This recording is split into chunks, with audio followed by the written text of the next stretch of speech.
Halo teman-teman semua, perkenalkan nama saya Meiza Ilka Cahyani dari Universitas Riau, Program Studi Pendidikan Guru Sekolah Dasar Angkatan 2020. Baiklah, di sini saya akan menjelaskan tentang pencemaran lingkungan.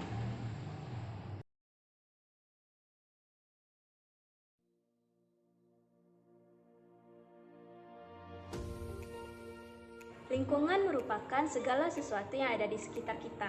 Lingkungan terbagi atas unsur biotik dan unsur abiotik. Unsur biotik dan unsur abiotik ini akan saling berhubungan dan menyebabkan perubahan. Perubahan ini dapat disebabkan oleh manusia ataupun karena ada gejala alam. Seringkali faktor yang disebabkan oleh manusia membawa dampak negatif. Dampak negatif inilah yang disebut dengan pencemaran lingkungan.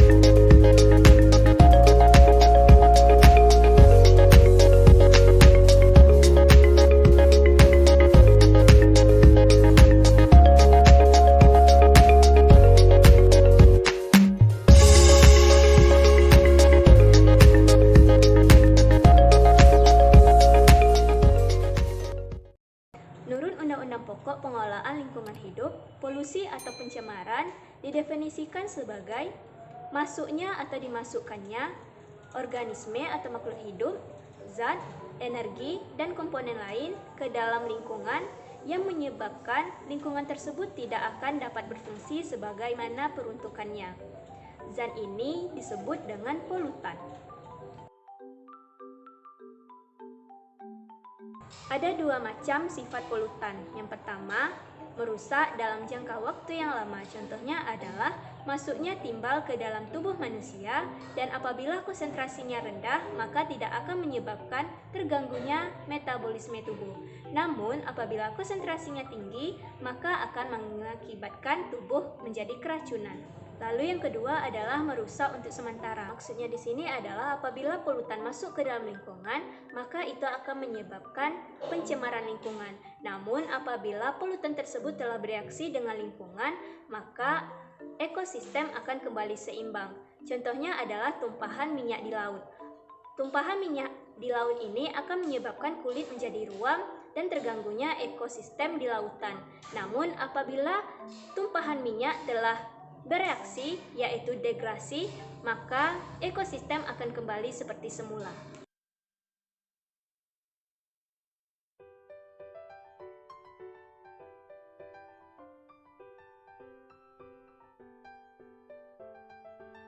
Sumber pencemaran berasal dari alam dan juga berasal dari lingkungan. Berasal dari alam adalah contohnya adanya kegiatan dari gunung berapi yang menyebabkan erupsi sehingga terkeluarnya debu vulkanik dan juga lava. Lalu, sumber dari lingkungan dapat kita lihat pada kegiatan manusia sehari-hari yang menyebabkan pencemaran. Contohnya pembuangan sampah sembarangan, membuang sampah ke sungai, penggunaan kendaraan bermotor, dan lain-lain.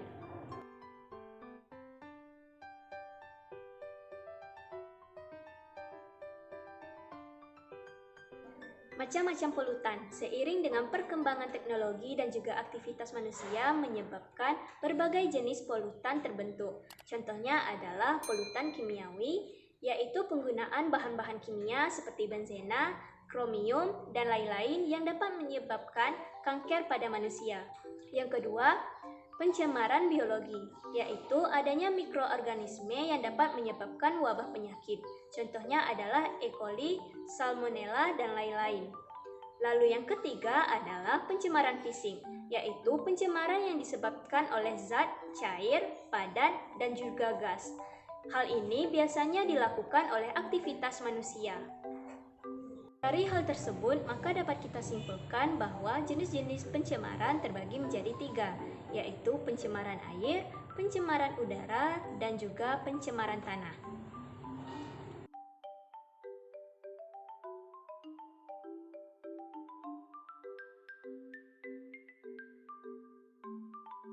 Parameter polutan. Adanya pencemaran di suatu daerah dapat diketahui dengan mengamati beberapa parameter pencemaran. Dengan demikian dapat diketahui apakah suatu lingkungan itu sudah terkena pencemaran atau belum. Parameter yang merupakan indikator terjadinya pencemaran adalah sebagai berikut. Yang pertama, parameter fisik, meliputi temperatur, warna, rasa, bau, kekeruhan, radioaktivitas, dan sebagainya. Yang kedua, parameter biologi, meliputi adanya mikroorganisme, misalnya E. coli, virus, bentos, dan plankton. Yang ketiga, parameter kimia, meliputi CO2, pH, alkanalitas, fosfor, logam-logam berat, dan sebagainya. Lalu yang terakhir adalah parameter biokimia, meliputi BOD atau biochemical oxygen demand, yaitu jumlah oksigen dalam air. Cara pengukurannya adalah dengan menyimpan sampel air yang telah diketahui kandungan oksigennya selama 5 hari, kemudian mengukur banyaknya pencemaran organik. Kandungan oksigen dalam air minum atau BOD tidak boleh kurang dari 3 ppm. Baiklah, selanjutnya kita akan membahas tentang tingkat pencemaran dari polutan. Menurut WHO, World Health Organization, tingkat pencemaran didasarkan pada kadar zat pencemar dan waktu atau lamanya kontak. Tingkat pencemaran dibedakan menjadi 3, yaitu sebagai berikut. Yang pertama, pencemaran yang sudah mengakibatkan reaksi pada fungsi fisiologis tubuh dan menyebabkan penyakit yang kronis. Misalnya, pencemaran Hg atau air raksa di Minamata yang menyebabkan kanker dan juga lahirnya bayi cacat di Jepang. Lalu, yang kedua, pencemaran kadar zat-zat pencemarannya demikian besar sehingga menimbulkan gangguan dan penyakit atau kematian dalam lingkungan, misalnya pencemaran nuklir. Lalu, yang terakhir adalah pencemaran yang dimulai mengakibatkan iritasi atau gangguan ringan pada panca indera dan tubuh, serta telah menimbulkan kerusakan pada ekosistem lain, misalnya gas buangan kendaraan bermotor yang menyebabkan mata perih. Saat ini pencemaran lingkungan telah terjadi dan sangat mengkhawatirkan. Hampir semua lingkup kehidupan telah mengalami pencemaran. Menurut tempat kejadiannya, pencemaran dapat digolongkan menjadi 3 macam, yaitu pencemaran air, udara, dan juga tanah.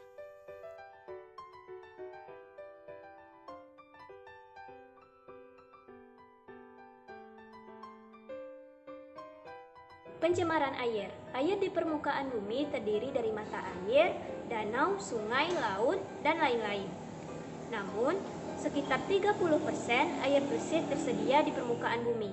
Seperti yang kita ketahui bahwa air merupakan sumber kehidupan bagi manusia, di mana segala aktivitas manusia, baik itu secara metabolisme ataupun secara sehari-hari, manusia sangat membutuhkan air bersih, seperti untuk minum, mencuci pakaian, mencuci piring, dan lain-lain. Namun, secara tidak sengaja, kita seringkali membuat pencemaran air. Contohnya adalah penggunaan deterjen pada saat mencuci baju. Itu merupakan contoh dari pencemaran air.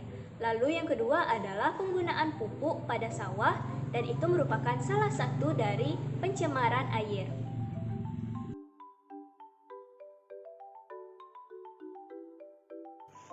Polutan air berasal dari berbagai kegiatan, baik itu industri, rumah tangga, pertambangan, pertanian, maupun transportasi. Contohnya adalah dari sampah, limbah cair, deterjen, residu pupuk dan pestisida, logam berat, dan minyak. Polutan air memiliki beberapa sifat, antara lain, yang pertama mengandung zat racun, yang kedua mengandung kuman penyakit, yang ketiga mudah larut dalam air, yang keempat mudah mengendap, yang kelima proses penguraiannya memerlukan oksigen, dan yang keenam mengandung zat radioaktif. Baiklah, ini merupakan contoh dari pencemaran air oleh pestisida yang menyebabkan blooming tumbuhan air air seperti enceng gondok dan paku sampan. Hal ini akan mengancam kehidupan di dalam perairan. Lalu, contoh yang lainnya adalah pembuangan sampah pada badan sungai. Hal ini akan menyebabkan sampah menjadi penuh di dalam sungai, yang apabila dibiarkan akan menyebabkan banjir.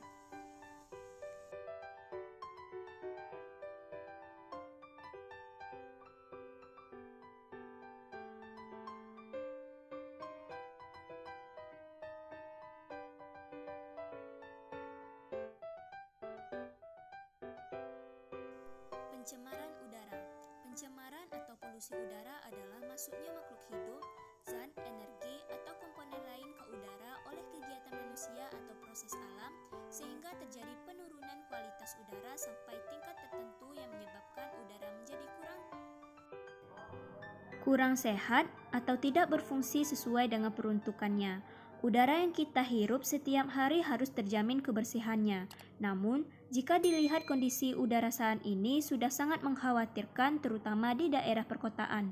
Pencemaran udara dapat menyebabkan gangguan kesehatan, harta benda, ekosistem, dan juga iklim. Polutan tersebut umumnya berasal dari pembakaran bahan bakar fosil yang tidak sempurna.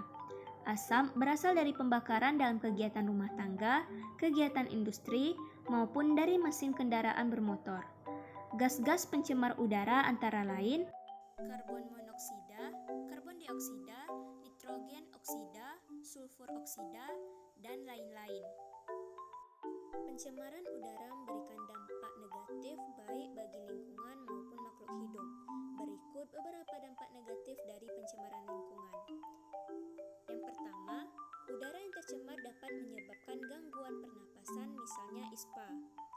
Yang kedua, udara yang tercemar CFC dapat menyebabkan ozon berlubang. Yang ketiga, kandungan CO yang tinggi dapat menyebabkan kematian karena monodioksida atau CO merupakan gas yang memiliki afinisitas tinggi terhadap hemoglobin dalam darah dibandingkan dengan oksigen.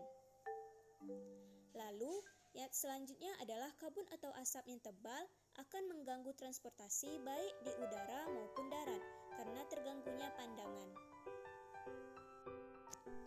Berikut ini merupakan contoh dari pencemaran udara. Bukan hanya itu, pembuangan sampah sembarangan juga mengakibatkan pencemaran tanah. Pembakaran sampah atau pengelolaan sampah yang tidak baik menyebabkan banyak sekali dampak negatif terhadap lingkungan dan juga manusia.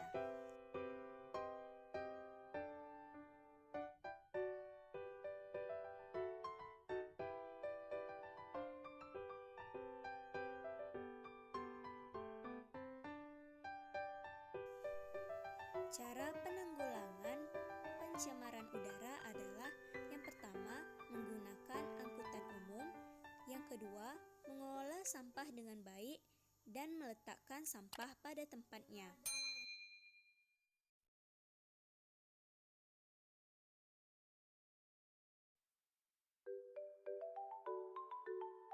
Pencemaran tanah. Pencemaran tanah terjadi apabila terdapat perubahan struktur pada zat tanah. Perubahan ini pastinya akan sangat buruk apabila terjadi pada tanah yang subur. Apabila tanah ini telah terkontaminasi, maka otomatis tanaman tidak akan dapat tumbuh dengan baik. Kualitas tanah dapat berkurang karena terjadi sebuah pencemaran. Pencemaran dapat terjadi karena erosi air yang mengalir sehingga kesuburan tanah menjadi berkurang atau dapat pula disebabkan oleh limbah zat padat yang mencemari tanah. Limbah padat itu berupa sampah, baik organik maupun non-organik.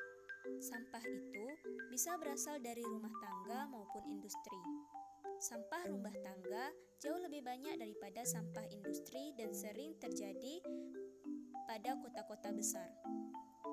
Namun, sampah rumah tangga biasanya terdiri atas sampah organik yang dapat terurai dengan tanah, sedangkan sampah industri adalah sampah non-organik yang berupa bahan bakar kimia dan berbahaya yang dapat merusak unsur hara dalam tanah, sehingga lahan menjadi tidak subur lagi. Adapun akibat yang ditimbulkan oleh pencemaran tanah seperti residu, pestisida, dan pupuk serta sampah dapat menyebabkan tanah tidak menjadi subur lagi dan strukturnya menjadi keras. Tanah seperti ini tidak akan produktif dan tidak baik bagi pertumbuhan tanaman, bahkan tidak dapat ditanami. Kandungan kimia tanah yang berlebihan dapat menyebabkan tanaman mati. Berikut ini merupakan contoh dari pencemaran tanah, yaitu pembuangan sampah sembarangan. Bukan hanya pencemaran tanah, tetapi juga pencemaran udara yang dimana pembakaran sampah dan pengolahan sampah yang tidak efektif, yang menyebabkan tanah di sekitarnya menjadi tandus dan juga tidak dapat ditanami oleh tanaman.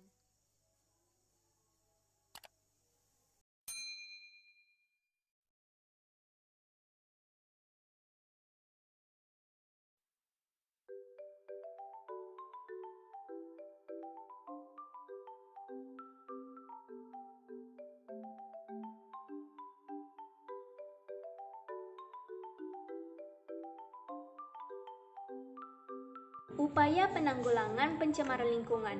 Berikut upaya menanggulangi pencemaran lingkungan. Yang pertama, meningkatkan usaha reboisasi dan penghijauan di lahan kritis. Yang kedua, mencegah perambahan hutan dengan pengawasan dan penerapan sistem hukum yang tegas. Yang ketiga, menerapkan sistem pertanian konservasi. Keempat, menggunakan pupuk dan pestisida seperlunya. Yang kelima, proses limbah padat domestik dengan landfill sanitary system. Yang keenam, misahkan limbah padat dan limbah cair sehingga limbah padat tidak tercampur dengan limbah cair. Lalu, yang terakhir adalah mengadakan daur ulang benda-benda sulit terurai. Sebenarnya banyak sekali yang dapat kita lakukan. Oleh sebab itu, marilah kita bersama-sama menjaga kelestarian lingkungan dan juga bumi.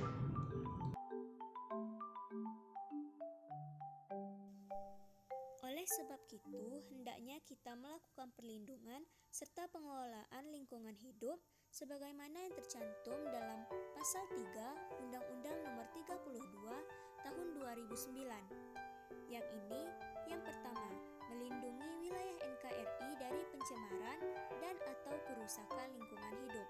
Yang kedua, menjamin keselamatan, kesehatan, dan kehidupan manusia.